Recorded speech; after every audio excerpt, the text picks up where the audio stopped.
Mabuhay, or in Kapampangan, luwid kayo. Today's question comes from the Sunshine State. Joanna of Florida asked, what happened in the Battle of Manila Bay? Now, before we begin, the Battle of Manila Bay in 1898 is not the same as the battle or the mock battle of Manila in 1898. And it's also not the same as the World War II Battle of Manila back in 1945. I know it can get pretty confusing, but for now, let's focus on the Battle of Manila Bay in 1898. So what happened was that on the morning of May 1st, 1898, the Asiatic Squadron of the US Navy entered Manila Bay in the Philippines. The squadron was commanded by then Commodore George Dewey, and he was sent there by then Assistant Secretary to the Navy Theodore Roosevelt. But Teddy Roosevelt gave out the orders without permission from the higher officials. In fact, his boss, the Secretary of the Navy, had left the office early. And so Teddy Roosevelt decided that he could just take charge and order an attack without even consulting the White House. In short, you can say that it was TR's stubbornness and somewhat insubordination that led to this bloody battle. And this attack caught the Spanish forces in Manila by surprise. And the ensuing battle was pretty much a one-sided ambush. The Spanish forces in Manila were not prepared to fight, nor were they even fully aware of the extent and the gravity of the impending war against the Americans. Now, according to American sources, only 6 or 7 American crewmen were injured, while about 400 Spanish soldiers were killed. But according to the official and perhaps more reliable Spanish records, there was an estimated 13 American crewmen who were killed and over 30 who were wounded. And the whereabouts of about 10 Spanish warships remains unclear. Some accounts claim that they were wrecked at the bottom of Manila Bay, while others claim that they were captured. And within just one day, Dewey's squadron was able to defeat and destroy much of Spain's Pacific Fleet that was then anchored in Manila Bay. And this weakened the Spanish Navy, preventing them from sending reinforcements to aid in fighting against the Americans in Cuba or vice versa in the Philippines. American history tells us that this battle would eventually lead to a US victory in the Spanish-American War. And it was in fact a glorified victory, with monuments celebrating it in places like San Francisco's Union Square and Boston's own Dewey Square. But what they don't tell us about is the impact of this battle to the people of the Philippines and the rest of East and Southeast Asia. Because aside from weakening the already old and weak Spanish Empire, the surprise attack on Manila Bay was also decisive in solidifying an imperial United States. It was important, but not because it marked the fall of Spain, but because it allowed the Americans to secure a stronger presence in Asia and a bigger American share in the lucrative markets of Asia, or a bigger access to the huge markets of China and the abundant natural resources of Southeast Asia.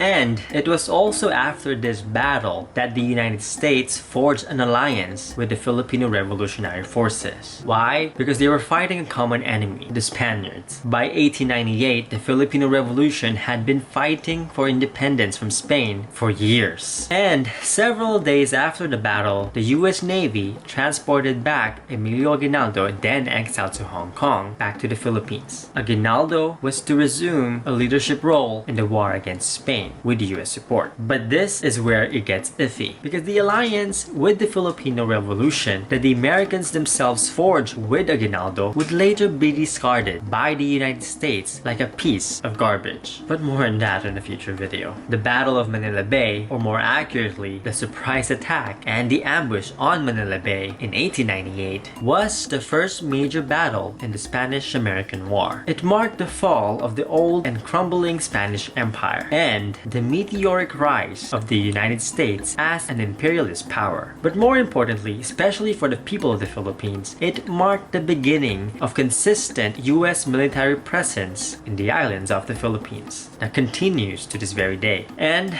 that is it for me today. If you got questions about history, geography, culture, ethnic studies, or politics, feel free to ask me. Feel free to ask Kirby. See you next time. Or in Tagalog, kita kits and in Kapampangan, mikitiks. Bye!